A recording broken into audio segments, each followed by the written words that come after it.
Hello, everyone. Welcome to another episode of Crushing Through Life. I'm Rob, and this is my buddy Jim. What's Going going on, on? buddy? How you Hey, doing? buddy. How's it going? Not too bad. Nice, nice. Yourself? Not too bad, not too bad. We're on episode 11 here. I We think are into March now. we are into publishing season, and we should start posting these episodes, I think. Yeah, we're gonna have to. I have not listened back to any of these episodes from episode 1 to now, but I think I should give it a little once through, Yeah, we got some great. We have some content to listen to ourselves in the upcoming weeks. Then. All right, let's start off with a quote for today, coming from my boy Mikey Phelps. Are you ready for this one? Wow, wow. Are you aware of this man? Mikey Phelps. Yeah. I don't know him on a personal level, such as you, to be calling him Mikey, but Oh, he went to our high school. Anyway, he says, "I think goals should never be easy. They should force you to work, even if they are uncomfortable at the time." Michael Phelps. He's really good at swimming. If you're not aware. Absolutely. I guess. For those who don't know, he did not go to my high school. So, yeah, I guess talk about a guy who had some lofty goals. He won 8 gold medals in, I want to say it's the 2008 Olympics. Absolutely. In Beijing. Pretty crazy. To put your mind to it and go for that, especially something like the Olympics where, the whole stage is building to one, massive conclusion once every 4 years. I know you do trials and you work it up, right? But it's like you cannot alter from your goal because, I'm sure there's benchmarks and check marks to get to from to make sure that you have to at least get there. And then once you get there, obviously close it out. And even if they're uncomfortable, right? Like you always have to have that edge to push against, you have to have that certain level of pressure, because you could write a bunch of goals, and I think you should write steps that are easily attainable to complete those goals. But some major goals that we all have in life are very hard to obtain, and they all come with pressure and something that we're always grinding against. But I think at the end of the day, like that's the most rewarding thing, is that the goals that we want to achieve, whether it's health, financial, relationship, career, they always require some sort of push, some sort of envelope to push against, because once you complete that goal, once you obtain that goal, it's so much more rewarding if it's just like, I did this thing, and it didn't take me any work at all, right? Yeah, I think so actually at work today we were kind of talking about potential and the idea of your potential, and someone who the example was given where my boss was saying, in high school he was tutoring somebody in math, and the person that he was tutoring, she got a 77. So happy to get a 77, and he never had to try, and he got an 80. And it's like when you look at her happiness level, like being forced to try and complete and get better, how much joy she had to get a 77 versus him. If his goal was to get 80 and he could easily do it, you just, you get no joy out of it. So like if you set your goal, the bar too low, and you can do it, it's not even really a goal at that point. It's just, it's kind of like cheating in a sense. Well, because you're cheating yourself. So yeah. If you can do it, and I do think I agree with that. I liked the way that you said, you have to build some sort of like a guideline with steps that are possible. Because without that, if you just say like, oh, I want to make $1 million cash this year, and then you ask me next week, like, how are you going to do that? I'm like, oh, I don't know. It's probably just going to happen. Like, it's never going to happen, right? You have to have some sort of plan, some sort of system, to make it work.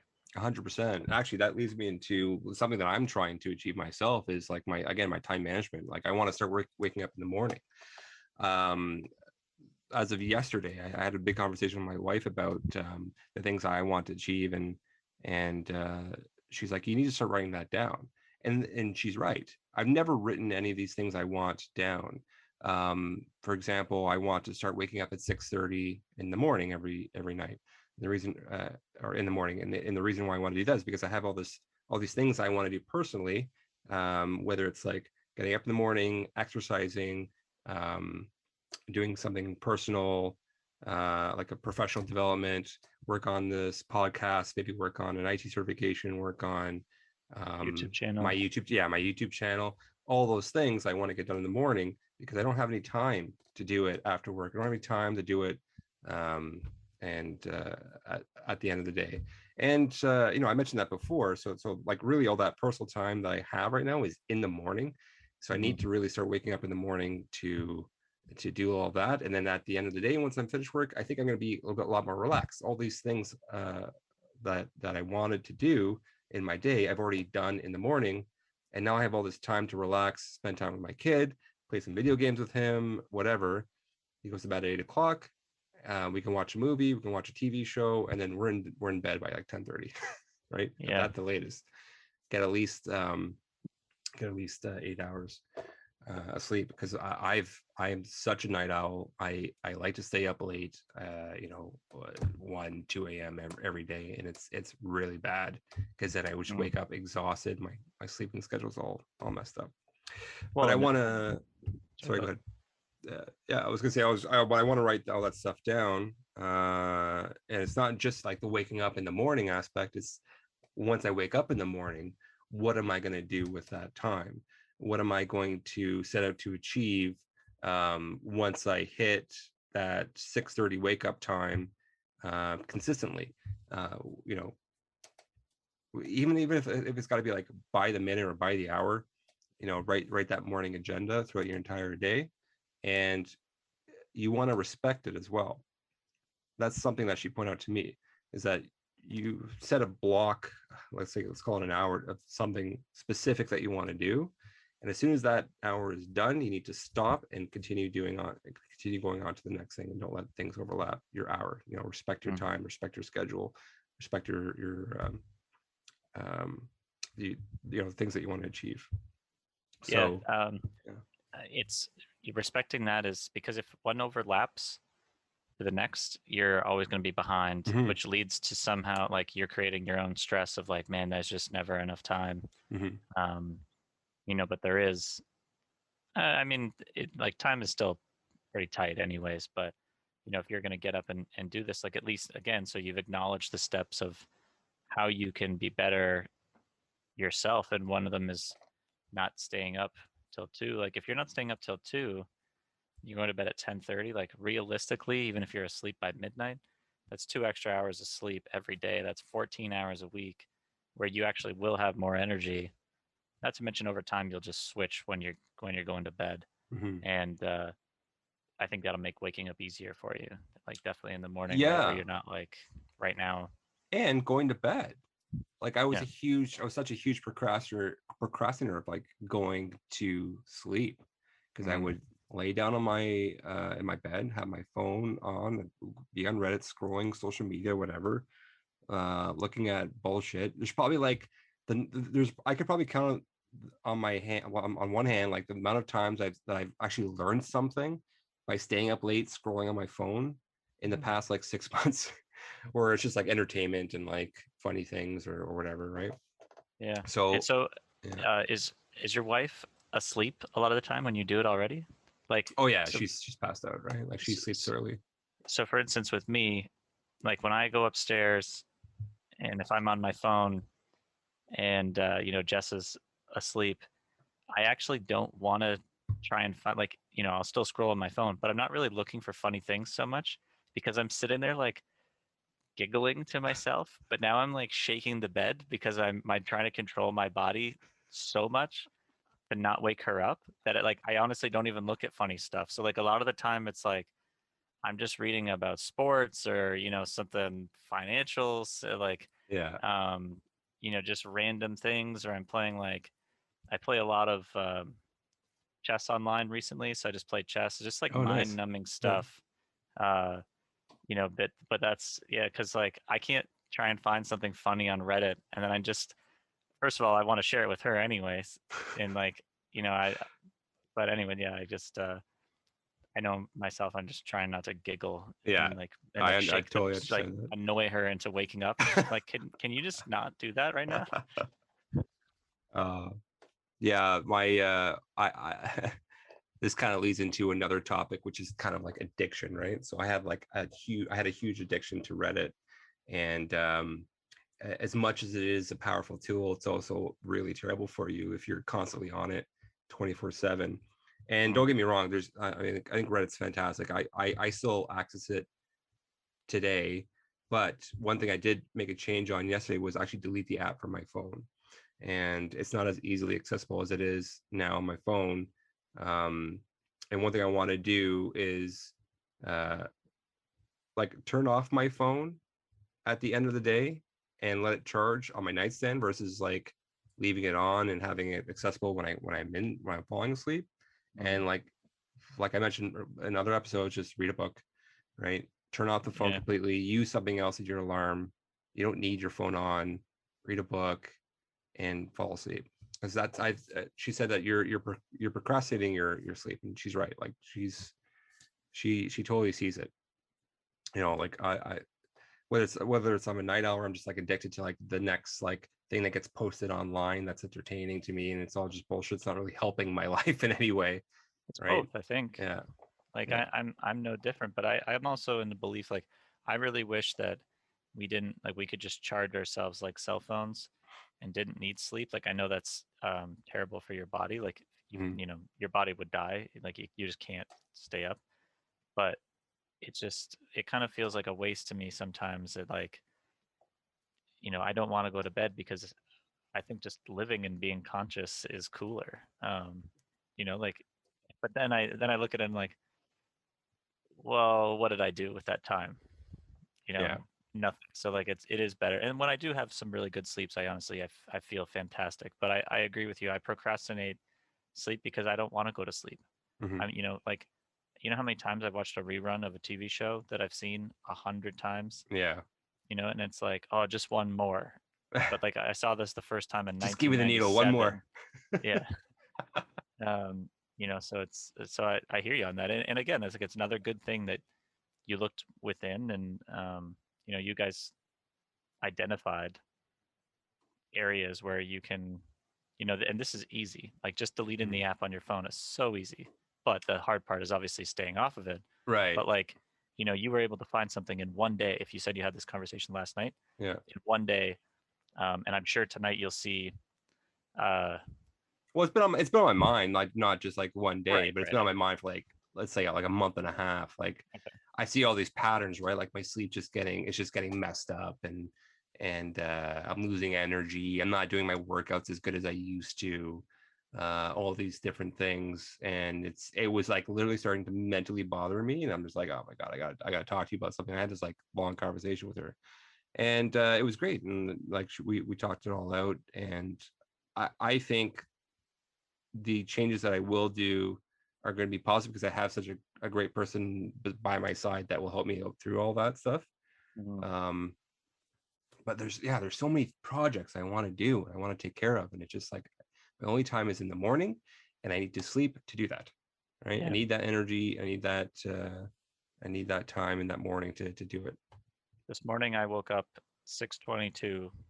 First thing I did every time is look at my phone. Yeah. It's just like a mental thing. I used to do it with a clock before we even had a smartphone or before I ever owned a cell phone. Hmm. I used to have a standard, whatever, the digital alarm clocks. Yeah.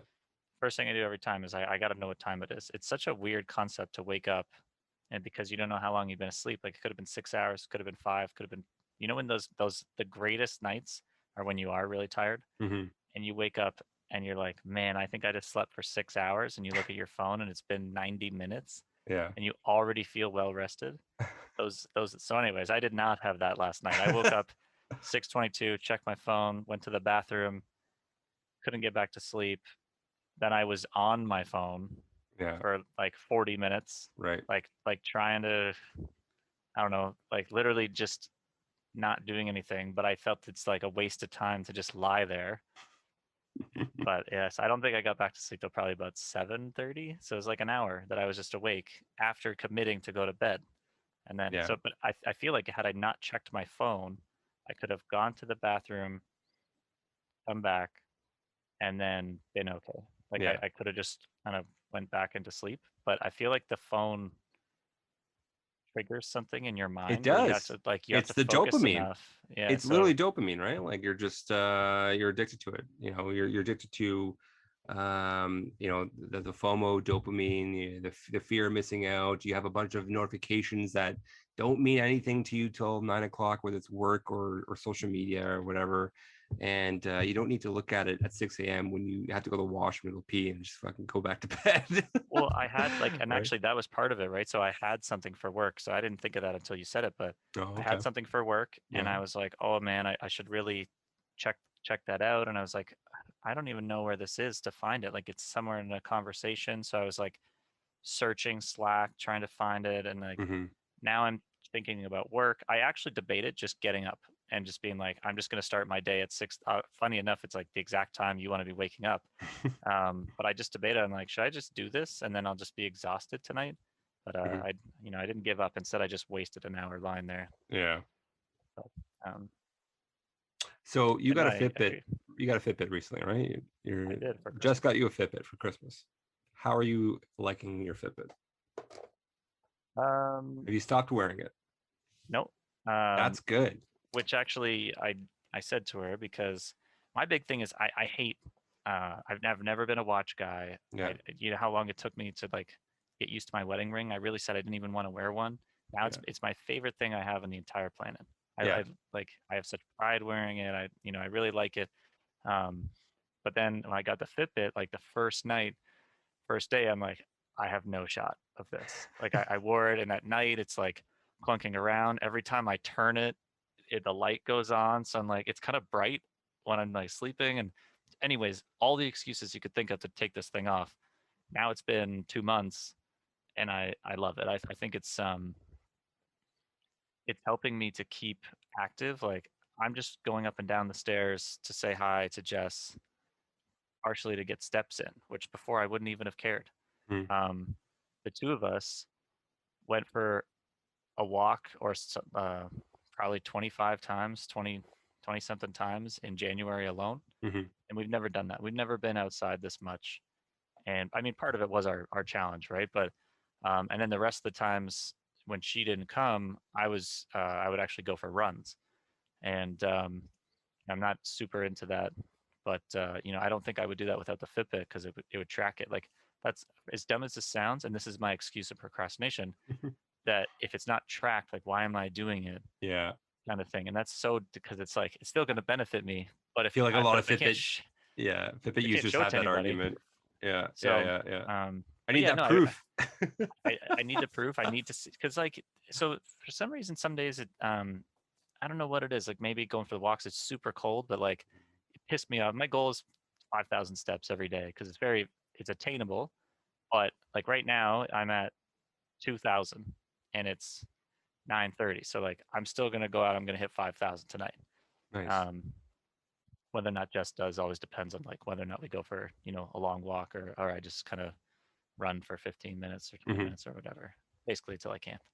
And but yeah, so I like, and I also think it helps with my sleep. I mean, I haven't been so focused on it recently, but I always set like the last thing I usually do on my phone is turn on it, like it'll track your sleep and then it'll tell you, when you're in the deepest sleep, when you're in REM, like everything like that, and that's really cool too. So, um, but I want to have that tracked as well. So there's tons of benefits for it. I think it's pretty fun, especially for like if just like a numbers guy, anyways. I Uh, enjoyed before I got it to see you and our other buddy, like, kind of posting where you went for runs or like, when you walked, what was that long day where you just went out during your lunch break and you walked like 5K or 6 kilometers or yeah. something. Yeah. It's like, 5K. And there was another day where I dropped my car off at a mechanic and I was that's the like, I'll one. just walk back. Like I just, yeah. Yeah. See, It was like, like a and that's beautiful day. cool. Yeah. I love to see the progress, right? And I think Mhm. that's it for me. It's like I like to see the progress of where you could go, and that's why I like the app that I work out with, because I've said it before, but kind of getting my ass kicked in the beginning was good because I realized how out of shape I was, and now I'm getting better and better and better. And in that challenge, the goal is, like I'm like, maybe I can do this, and then halfway through, I'm like, does it matter? Mhm. But then I'm so close, and like, because you fight with your time throughout it, so it'll be like, oh, you're minus 3 seconds, but then here you're like, there's like you're slower, so it'll be plus 4 seconds, and it'll be in red. But then if you do the next exercise even faster, sometimes now you're back to even, and it's like it kind of pushes you to keep going rather than just give up. So, That's pretty but cool. that I don't know. That's just how I function, where I sort of need that thing. Yeah. Which Fitbit do you have? So I got the Charge 3, which I think is the same version you have, or you have the Charge 4. I can't I remember. think I have the 4. Okay. So there is a sleep mode. I don't know if you're aware of this. There is a sleep mode that you can turn on where it doesn't shine your eye like the sun at Mm, 3 it a.m. is quite bright. Yeah. So check that out. Check out sleep mode, and you can actually set a schedule of like when you just enter like the hours that you're typically asleep, and it won't like when you flick your wrist up, it won't shine your eye unless you like tap the side or whatever. Then it Right. will come on. Yeah, because even Yeah. sorry, go ahead. I was going to say about the Fitbit. Just talking about sleep, I'm glad to hear that you're tracking it, because that's what's been bothering me the most about this whole ordeal is that I haven't been sleeping properly and I need to change my sleeping habits. And I'm going through all of my activity in the log with Fitbit, and it's brutal. I'm not getting enough hours of sleep, and I feel exhausted every day. And I chalk it up to being a little bit of a procrastinator, where I'm not going to bed on time, and I'm just online, or even days where I'm actually tired and I'm in bed, but I'll look at my phone for until 2 a.m. Like I'll go to bed at like, let's say 11:50. I'm still in bed scrolling for like another hour and a half. Just looking at Yeah, bullshit, like right? And my hours, like I'm just looking at my hours, like 6 hours of sleep, 7 hours, 6, 7, 6, 7, 6, 5 hours of sleep. It's just all poor scores and all that, and now I'm seeing it affect my workouts.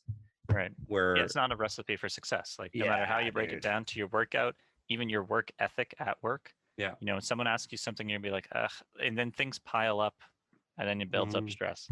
Um, so sleep. it's yeah, it's pretty crazy. I mean, like you saying it kind of makes me want to go to bed earlier tonight, but then honestly, because I've been trying to read before bed, it's been slightly better. But now that we're not doing the challenge, I don't read every night before I go to Mhm. bed.